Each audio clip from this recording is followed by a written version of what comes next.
दुख का कारण। एक शहर में एक आलीशान और शानदार घर था। वह शहर का सबसे खूबसूरत घर माना जाता था। लोग उसे देखते तो तारीफ किए बिना नहीं रह पाते। एक बार घर का मालिक किसी काम से कुछ दिनों के लिए शहर से बाहर चला गया। कुछ दिनों बाद जब वह वापस लौटा तो देखा कि उसके मकान से धुआं उठ रहा है। करीब जाने पर उसे घर से आग की लपटें उठती हुई दिखाई पड़ी। उसका खूबसूरत घर जल रहा था। वहाँ तमाशबीनों की भीड़ जमा थी जो उस घर के जलने का तमाशा देख रही थी।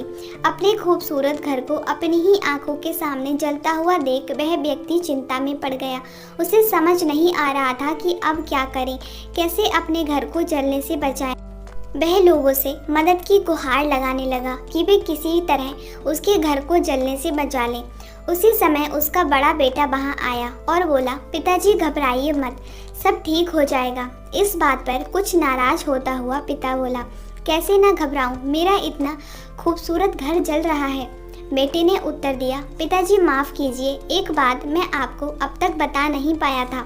कुछ दिनों पहले मुझे इस घर के लिए एक बहुत बढ़िया खरीदार मिला था।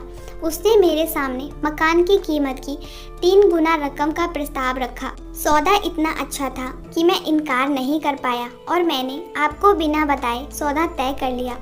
ये सुनकर पिता की जान में जान आई। उसने राहत की सांस ली और आराम से यूं खड़ा हो गया जैसे सब कुछ ठीक हो गया हो। अब वह भी अन्य लोगों की तरह तमाशबीन बनकर उस घर को जलते हुए देखने लगा। तभी उसका दूसरा बेटा आया और बोला, पिताजी हमारा घर जल रहा है और आप हैं कि बड़े आराम से यहाँ खड़े होके इसे जलता हुआ देख रहे हैं। आप कुछ करते क्यों नहीं? बेटा, चिंता की बात नहीं है।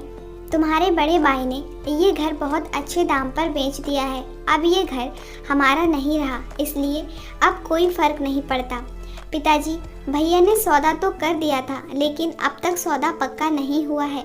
अभी हमें पैसे भी नहीं मिले हैं। अब बताइए, इस जलते हुए घर के लिए कौन पैसे देगा?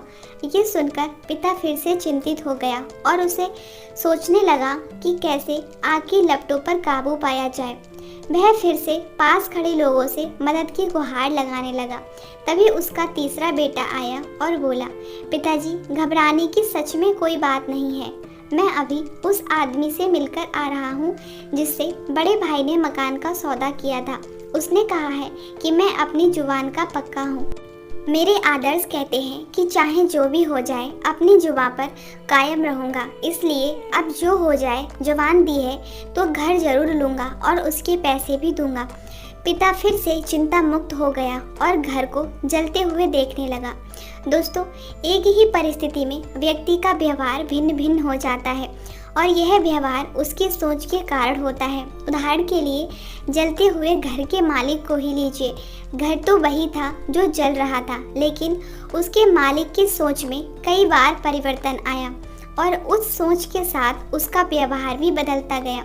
असल में जब हम किसी चीज़ से जुड़ जाते हैं तो उसके छिन जाने या दूर जाने पर हमें दुख होता है और दुख हमें छूता तक नहीं है। इसलिए दुखी होना और ना होना पूर्णतः हमारी सोच और मानसिकता पर निर्भर करता है। सोच पर नियंत्रण रखकर या उसे सही दिशा देकर हम दुखों से और परेशानियों से ना सिर्फ बच सकते हैं बल्कि जीवन में नई ऊंचाइयां भी प्राप्त कर सकते हैं। आशा करती हूँ दोस्तों आपको ये कहानी पसंद आई होगी। अगर पसंद आई है तो वीडियो को लाइक शेयर जरूर कर लीजिएगा। चैनल पर नए हो तो चैनल को सब्सक्राइब कर लीजिए। इस वीडियो पर आपकी जो भी राय है मैं कमेंट में ज़रूर लिखिएगा।